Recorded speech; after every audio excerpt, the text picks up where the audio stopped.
नमस्ते, आपके साथ मैं हूं जयप्रकाश शर्मा। आप देख रहे हैं हमारी स्पेशल रिपोर्ट मिशन सूर्ययान, दुनिया हैरान। आज भारत अपने पहले सोलर मिशन की ओर बड़ा कदम बढ़ाने जा रहा है। जी हां, आज सूर्य की ओर आदित्य L1 उड़ान भरेगा। सुबह 11:50 पर श्रीहरिकोटा से लॉन्च किया जाएगा। आदित्य मिशन को 15 लाख किलोमीटर की दूरी पर धरती और सूरज के बीच L1 बिंदु पर पहुंचाया जाना है। सूर्य के करीब हेलो ऑर्बिट में आदित्य को स्थापित करने में करीब 100 से 120 दिन का वक्त लगेगा। बताया जा रहा है कि 100 से 120 दिन का वक्त लगेगा, मगर पहली तक जाने वाले पहले उसको कई चरणों में अपना यह सफर कर रहा होगा। 100 से 120 दिन का वक्त, 11:50 महज 50 मिनट से भी कम वक्त बचा है। यानी अब आपको बता दें, सिर्फ 45 मिनट बाकी है। 11:50 पर लॉन्चिंग होने जा रही है।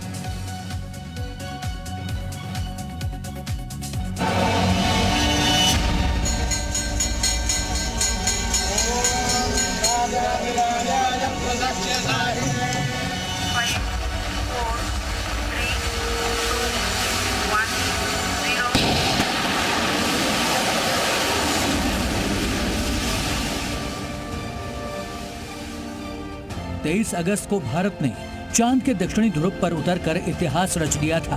अब भारत एक बार फिर अंतरिक्ष की तरफ जा रहा है। सिर्फ 50 दिन के अंदर ही हिंदुस्तान अपनी दूसरी बड़ी अंतरिक्ष छलांग को तैयार है। अब से कुछ घंटों बाद इसरो उस मिशन को लॉन्च करने जा रहा है, जो देश के इतिहास में पहली बार होगा। 11:50 ये वो वक्त है जब श्रीहरिकोटा से आदित्य L1 को सूर्य के करीब भेजा जाएगा। इस मिशन का जिक्र प्रधानमंत्री नरेंद्र मोदी ने चंद्रयान 3 के लैंडिंग के वक्त ही कर दिया था।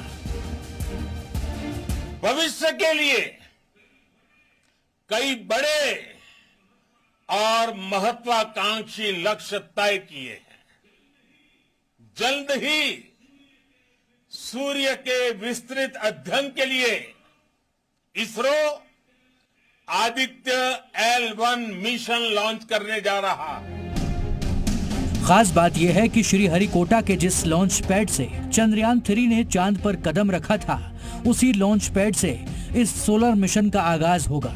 जैसे ही आदित्य L1 अपने निर्धारित पॉइंट पर पहुंचेगा, वो इसके ऑर्बिट को हेलो बोलेगा। ये वो जगह है जहां से आदित्य L1 इसरो को सूरज की पल पल की खबर देगा, बिना रुके, बिना थके। हालांकि चंद्रयान के मुकाबले मिशन आदित्य कहीं ज्यादा कठिन है। चंद्रयान 1 और 2 के अनुभव के बाद भारत के पास काफी डेटा और एक दशक से अधिक का अनुभव था, लेकिन आदित्य L1 एक ऐसी छलांग है जो इसरो ने इससे पहले कभी नहीं लगाई। इस यात्रा के दौरान आदित्य L1 करीब 15 लाख किलोमीटर की यात्रा करेगा। आदित्य L1 की लॉन्चिंग PSLV XL रॉकेट से होगी, जिसे इसरो ने PSLV C57 नंबर दिया है। इसरो के वैज्ञानिकों के लिए भी ये अहम पल है। शुक्रवार को इसरो प्रमुख S सोमनाथ ने मिशन की सफलता के लिए तिरुपति बालाजी का आशीर्वाद लिया। इस दौरान सोमनाथ के साथ इसरो के उन वैज्ञानिकों की टीम भी थी जो इस मिशन से जुड़े हुए हैं। The countdown for PSLV C57 Aditya L1 mission is starting. At noon time, we will have the launch. That's at 11:50. Then it will take almost an hour for the satellite to reach the required location and inject. So the Aditya L1 satellite is for studying our sun, and it will take another 125 days to travel from Earth to reach the point where the satellite will look at sun, called L1 point. सूरज की सतह से थोड़ा ऊपर यानी photosphere का तापमान करीब 5500 degree Celsius रहता है। इसके केंद्र का अधिकतम तापमान 1.5 करोड़ डिग्री सेल्सियस रहता है। ऐसे में किसी यान या स्पेसक्राफ्ट का वहां जाना संभव नहीं है। धरती पर इंसानों की बनाई ऐसी कोई भी वस्तु नहीं है जो सूरज की इतनी गर्मी बर्दाश्त कर सके। ऐसे में सवाल उठता है कि जब सूरज इतना गर्म है तो आदित्य L1 वहां कैसे जाएगा। सूरज की अपनी ग्रेविटी है, यानी गुरुत्वाकर्षण शक्ति है। धरती की भी अपनी ग्रेविटी है।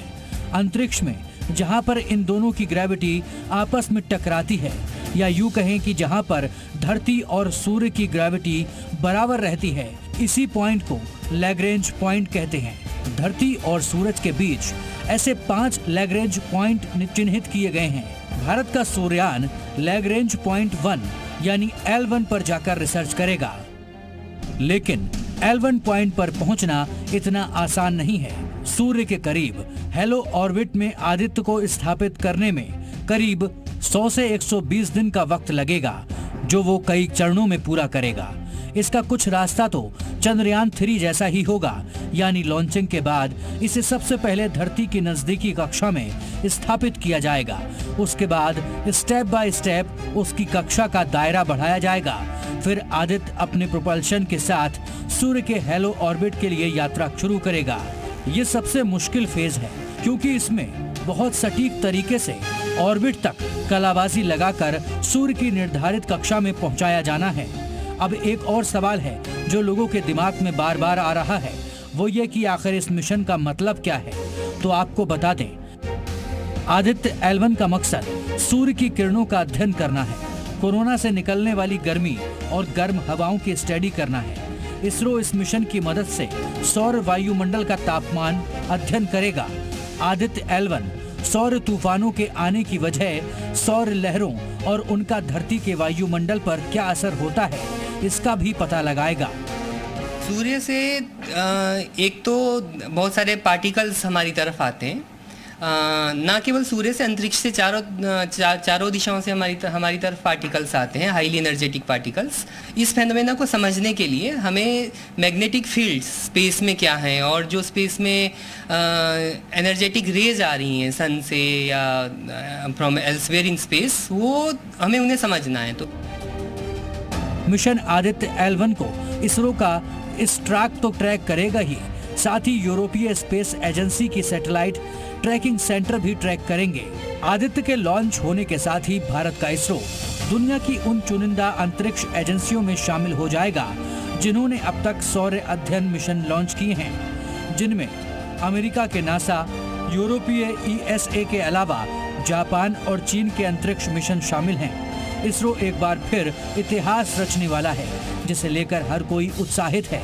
आज दुनिया एक बार फिर अंतरिक्ष में भारत की बढ़ती शक्ति को देखेगी। ब्यूरो रिपोर्ट, जी मीडिया।